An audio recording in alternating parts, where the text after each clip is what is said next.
So, Budi, welcome to the hot seat. It's been a long time coming. I'm very excited to have you there. Thank you. It's my pleasure. But I've got some bad news to start, however, Budi, because you might not know, but the price of this ride is an interview with me. Are you ready?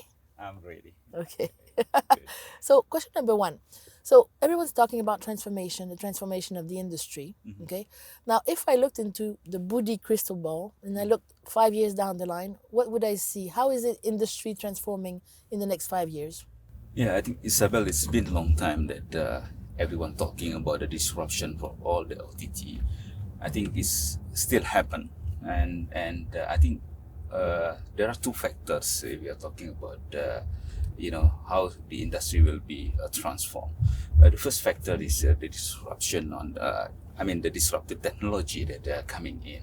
We see like now today the cloud already being integrated with the network that allows on the cloud company also to over the surface, like on the connectivity. It become a substitute for the connectivity, right? It's taking part from the for the traditional telco as well. Talking about the second is just like the high capacity broadband and low latency. We are talking about the Starlink from the SpaceX that also become the kind of disruption potentially for the telco. And then the digitalization, AI, automation, softwareization is happening now, and it drives the change on the how the operating model from all the telco. They cannot do like the traditional way of doing this. I think this is the factor from the disruptive technology. The second thing is the digital players now moving into the telco space, right? And then telco also moving into the digital space. They may meet in the middle, but I think at one point the competition is not only between the telco, but the telco with all the digital player, the tech company that also moving to this space, right? So of course there will be competition, but it's just like a telco, the wholesale business, right? We are competing each other in one side, but on the other side also we do the collaboration.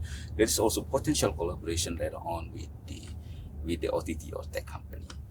And then with all these trends, I think there is no option for the telco so to move, to do all the kind of the automation, the softwareization, not only to provide the more efficient way in delivering the service, but also to make them stay in the market, right? But also to create a better experience, because at the end is this really what is important to the customers. So it's quite interesting to see in the next 5 years how the innovation from the telco in response to all this trend. Yeah. Okay. So, actually, you've ended your answer with my next question, the customer.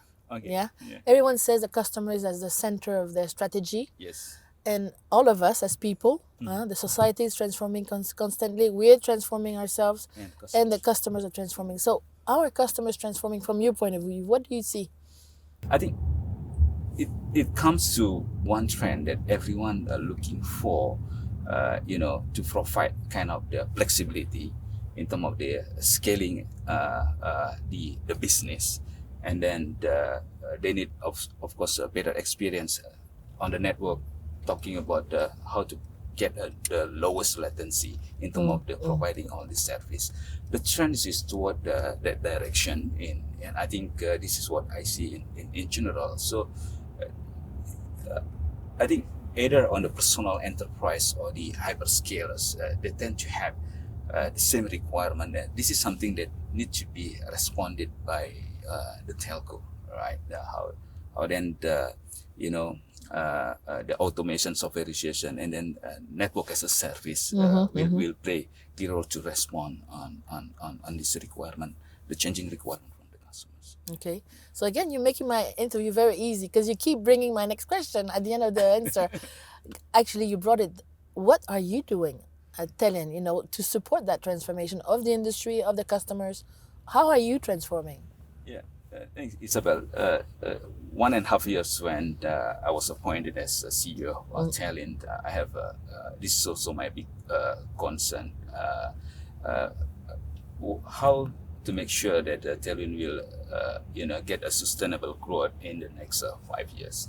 Then we started the transformation program, and then we come up with our new vision, our new North Star, where we will position ourselves as infrastructure and platform partner of choice, especially for the hyperscalers enterprise to grow their business in Asia Pacific. So we already set our North Star, right? Then we do the transformation toward this North Star. So I think there are 3 key elements that we want to focus on. The first one is in terms of the infrastructure. Again, all the customers require a high capacity, diversity, and everything. We put a more investment on the infrastructure, especially on the subsea cable. This is again to provide the diversity, high capacity, and everything. The second thing is on the digitalization in terms of the operation and everything. This is to support our play in terms of the platform. The third thing is on the organization. There are 2 elements here. One is on the operating model. Because of the changing, we do the automation and everything. I think it's critical to have the digital culture or mindset in the organization, right? So how we create the agile working system in the organization, I think is really important.